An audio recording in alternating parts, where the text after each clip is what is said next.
hadirin wal hadirat segenap para saudara-saudara, para sahabat-sahabat daripada jamaah haji Syarif Hidayatullah angkatan 2013 yang sangat saya hormati dan muliakan. Alhamdulillah summa alhamdulillah, dengan izin dan ridha Allah Subhanahu wa ta'ala, kembali kita pada kesempatan ini dapat bertemu, bertatap muka, bersilaturahim dalam rangka kegiatan rutin kita, yaitu pertemuan kita dalam 2 bulan sekali. Alhamdulillah, dan mudah-mudahan silaturahim ini yang kita lakukan ini bisa menambahkan keberkahan dalam hidup kita, berkah umur kita, berkah rezeki kita, sebagaimana dijanjikan Nabi kita Muhammad sallallahu alaihi wasallam, iza arada ayyubsata adahu fi rizqihi wa yunsa adahu fi atharihi falyasil rahimah. Barang siapa yang ingin dipanjangkan dan diberikan kemurahan dalam rezeki serta dipanjangkan dalam umurnya, maka hendaklah dia bersilaturahim. Dan insya Allah langkah-langkah kita menuju tempat ini insya Allah bukan langkah yang sia-sia, tapi insya Allah setiap langkah-langkah kita akan mempunyai nilai ibadah di sisi Allah Subhanahu wa ta'ala. Bapak Ibu sekalian yang berbahagia, kematian ini sesuatu yang pasti. Siapapun dan betapapun kita pasti akan mengalami hal yang sama. Dia tidak kenal tua, dia tidak kenal muda. Kematian tidak kenal sehat, tidak kenal sakit. Karena memang ini merupakan sebuah catatan ketentuan dari Allah Subhanahu wa ta'ala. Oleh karena itu, sudah sepantasnya buat kita yang masih diberikan panjang umur, sehat walafiat, untuk bisa mengambil sebuah nasihat dari apa yang terjadi di sekitar kita. Kafa bil mautil wahida. Cukuplah dengan kematian ini menjadi sebuah nasihat buat kita semua. Apapun situasi dan kondisi itu, kematian tidak mengenal hal yang seperti itu. Mohon maaf, beribu maaf. Ada corona ataupun tidak corona, kematian ada tidak? Mau ada sakit ataupun tidak ada sakit, pasti datang. Tugas kita adalah mempersiapkan diri kita menghadapi kematian itu. Karena kematian itu adalah sesuatu yang pasti. Setiap yang punya awal pasti punya akhir. Setiap yang ada permulaannya pasti akan ada penghabisannya. Tidak ada yang abadi dalam kehidupan di alam dunia ini. Oleh karena itu ada satu nasihat indah yang mungkin nasihat ini adalah untuk kita. Walaupun nasihat ini ditujukannya kepada Nabi Muhammad, tapi maksudnya adalah untuk kita. Di mana satu malam malaikat Jibril alaihi salam datang menemui Nabi Muhammad. Malaikat Jibril datang ke rumah Nabi Muhammad, kemudian seraya berkata kepada Nabi Muhammad, "Ya Rasulullah, isma syi'ta fa innaka mayyitun. Wa'mal ma syi'ta fa innaka madziyun bih, wa ahbib ma syi'ta fa innaka mufariquhu." Didatangi Nabi Muhammad oleh malaikat Jibril, kemudian malaikat Jibril berkata, "Ya Muhammad, wahai Muhammad, ish ma syi'ta fa innaka mayyitun." Hiduplah kamu sesuka hati kamu, silakan. Fa innaka mayyitun, tapi jangan lupa kamu pasti mati. Jadi di dalam menjalani kehidupan ini kita boleh hiduplah kita sesuka hati kita, boleh. Kita mau turutin ini hawa nafsu kita dalam menjalani hidup ini, boleh. Kita mau sesuka hati kita hidup boleh. Fa innaka mayyitun, tapi jangan lupa kamu ini pasti mati. Dan kematian itu bukan akhir dari segala-galanya, tapi justru kematian itu adalah awal daripada kehidupan selanjutnya, di mana kita akan diminta pertanggungjawaban oleh Allah. Nah, oleh karena itu cukup nasihat ini. Kita mau jalanin hidup kita sesuka hati kita, boleh nggak? Boleh. Boleh kita mau sesuka hati kita, turutin nih hawa nafsu kita, boleh. Tapi jangan lupa fa innaka mayyitun, kita pasti mati. Yang kedua dinasihati oleh malaikat Jibril Nabi Muhammad, ya Muhammad, i'mal ma syi'ta fa innaka madziyun bih. Wahai Muhammad, lakukanlah apa saja yang ingin kamu lakukan sesuka hati kamu, silakan. Fa innaka madziyun bih, tapi jangan lupa setiap yang kamu lakukan itu akan diminta balasannya dan akan diminta pertanggungjawaban oleh Allah. Jadi boleh kita sepanjang hayat kita masih dikandung badan, kita masih diberikan kehidupan, kita mau kerjain apa saja, boleh. Kita mau lakukan apa saja, boleh. Wa'mal ma syi'ta fa innaka madziyun bih. Kamu mau kerjain yang baik, boleh. Mau kerjain yang jelek juga, boleh. Kita mau ibadah, boleh. Enggak ibadah juga, boleh. Kita mau sholat, boleh. Enggak sholat, boleh. Lakukanlah apa saja yang ingin kamu lakukan sesuka hati kamu, silakan. Tapi jangan lupa setiap yang kamu lakukan itu akan diminta pertanggungjawaban oleh Allah. Semuanya akan diminta pertanggungjawaban. Kita lakukan yang kebaikan, kebaikan juga nanti akan diminta pertanggungjawabannya. Akan dibalas yang kalau kita lakukan. Kebaikan yang kita lakukan akan dibalas dengan pahala yang berlipat ganda. Sekecil apapun kebaikan yang kita kerjakan, pasti akan dibalas dengan pahala yang berlipat ganda. Makanya tadi saya bilang, jalannya kita dari rumah menuju tempat ini enggak sia-sia. Insya Allah, bukan hanya dunia tapi akhirat kita dapat. Langkah-langkah kaki kita insya Allah akan mendapatkan nilai ibadah di sisi Allah Subhanahu wa Ta'ala. Semua tuh langkah-langkah kita.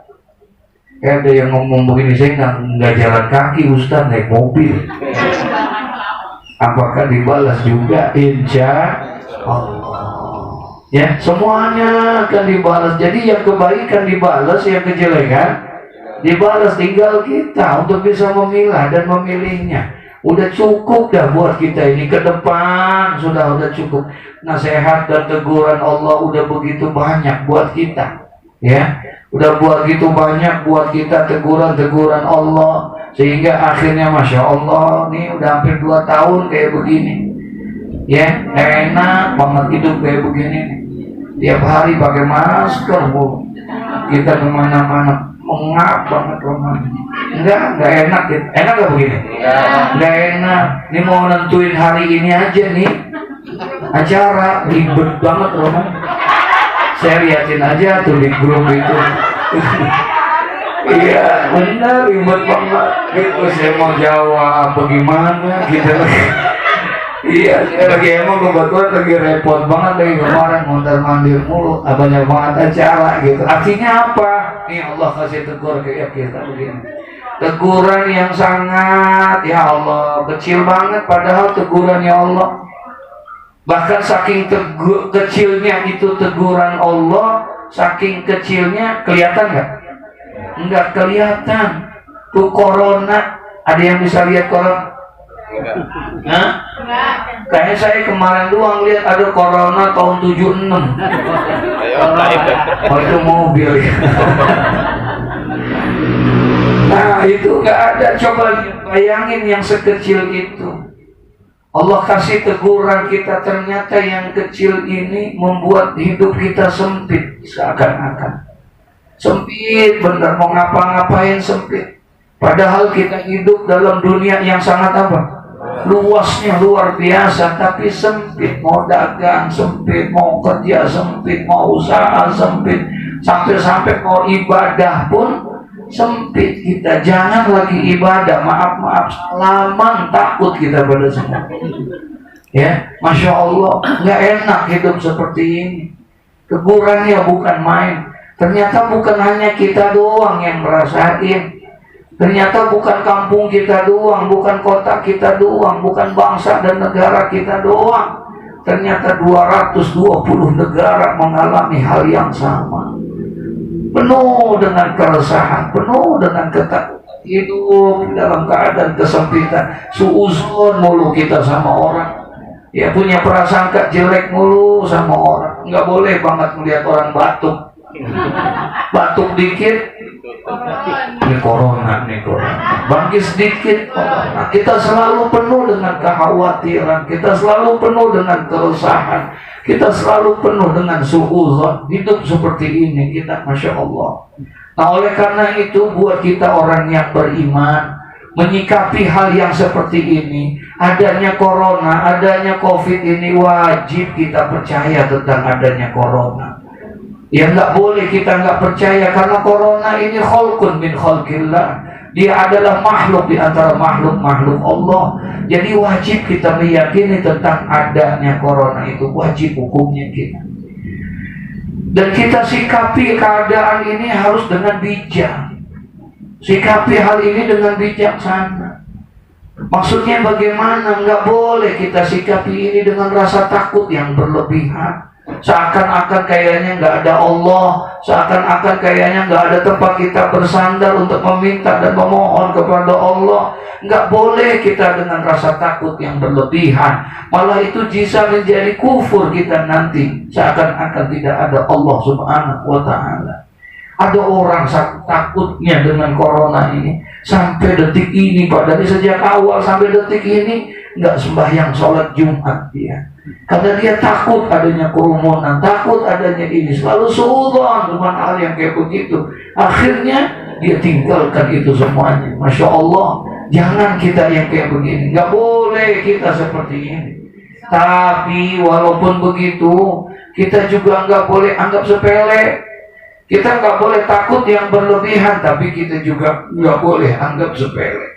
Kita nggak boleh remehin, kita nggak boleh anggap kecil ini masalah, karena banyak terjadi di hadapan kita, baik tetangga, kawan, kerabat, bahkan saudara kita ada yang terkena dan meninggal dunia karena hal yang seperti ini. Oleh karena itu, sikapi ini dengan yang bijaksana. Kita sebagai manusia yang lemah, kita sebagai manusia yang tidak punya kemampuan, hanya satu yang bisa kita lakukan, yaitu apa yang dianjurkan oleh saat ini. Ya, cuma segitu doang yang bisa. Jaga jarak, apa lagi? Pakai masker, cuci tangan. Itu aja yang bisa kita kerjain. Belum ada obat yang menghentikan dan mengobati corona. Nggak ada obatnya. Belum ada. Semua dunia hanya itu doang. Vaksin yang dikerjakan, vaksin itu bukan untuk mengobati daripada itu. Dia hanya kekebalan kita. Kalau kita pergi haji, dulu ada suntik, namanya suntik apa namanya? Meningitis. Itu doang, sama kekebalannya itu kayak begitu doang kita. Mungkin kalau udah disuntik, udah divaksin, mungkin agak sedikit kebalannya lebih kuat sedikit gitu. Ya, udah ada yang vaksin belum? Hah? Emang apa ogah? Saya alhamdulillah saya udah. Ya, saya Umi itu udah. Anak-anak saya langsung ayo vaksin. Iya. Jadi insya Allah ikutin itu kalau memang, karena memang itu bermanfaat buat kita. Ya, jangan kita termakan sama hoak-hoak yang macam-macam dan lain sebagainya. Cukup itu jadi ini Andi aja supir, ini sudah vaksin. Semuanya sudah. Kata ini di mana saya? Katanya suntik anti flu. Mudah-mudahan dengan suntik begitu ntar di sono nggak kena apa? Nggak kena flu. Sampai sono flu juga. Malah kalau baik-baik di sono dia. Ya. Dari berangkat sampai pulang. Belum mulut di sana segala macam. Tapi ikhtiar itu hukumnya apa? Wajib. Ya, ikhtiar itu hukumnya wajib. Jadi vaksin, pakai masker, jaga jarak itu semuanya adalah merupakan sebuah ikhtiar saja untuk supaya kita bisa memutuskan mata rantai itu semuanya. Nah, oleh karena itu kata Nabi Muhammad, jadikan sebagai nasihat buat kita. Nah, bisa jadi nasihatin sama malaikat Jibril. Kita mau hidup boleh sesuka hati kita, tapi jangan lupa kita bakalan apa? Mati. Kita mau ngelakuin apa saja boleh kita mau ngelakuin apa saja. Maaf ucap ini, mau sembahyang boleh, kagak sembahyang juga boleh. Semua lakukan terserah, tapi jangan lupa setiap yang kamu lakukan akan diminta pertanggungjawaban oleh Allah. Yang terakhir kepada Nabi Muhammad, wa ahbib ma syi'ta fa innaka mufariquhu, dan cintailah apa saja yang kamu cintai sesuka hati kamu, silakan, tapi jangan lupa setiap yang kamu cintai itu pasti akan berpisah dengan kamu. Kita mau cintai apa saja boleh, kita mau cintai dagangan kita secinta-cintanya boleh, mau cintai keluarga kita boleh, mau cintai usaha kita, pekerja, cintailah itu semua secinta-cintanya, tapi jangan lupa setiap yang kamu cintai itu pasti akan berpisah dengan kamu. Gak ada yang bisa kekal abadi. Betapapun kita cinta dengan suami dan istri kita, pasti akan meninggal dunia juga, akan berpisah kita. Betapapun kita cintanya sama pekerjaan kita, pasti kita akan pensiun juga dan lain sebagainya. Jadi oleh karena itu, mari jadikan nasihat daripada malaikat Jibril kepada Nabi Muhammad, jadikan nasihat buat hidup dan kehidupan kita. Apa yang sudah dijadikan nasihat ini, Allah sudah tegur kita dengan berbagai macam teguran. Jadikan ini sesuatu yang bisa merubah diri kita menjadi lebih baik lagi di hadapan Allah Subhanahu wa Ta'ala. Amin ya Rabbal Alamin. Dosa kita dengan duha, dengan hafal Quran dan lain sebagainya, mungkin dengan satu hal kita dengan sebab bersilaturahmi ini, Allah jadikan dosa-dosa kita diampuni oleh Allah Subhanahu wa Ta'ala. Amin ya Rabbal Alamin. Mari kita baca Fatihah. Kita niatkan buat kita semua, mudah-mudahan kita, suami kita, istri kita, anak-anak kita, keluarga kita, semua anggota keluarga kita, ayah ibu kita, mudah-mudahan senantiasa dipanjangkan umur oleh Allah, diberikan kesehatan yang sempurna, sehat lahir dan batin kita, kemudian dijauhkan kita dari wabah dan penyakit, kita selalu dekat untuk mendekatkan diri kepada Allah Subhanahu wa Ta'ala.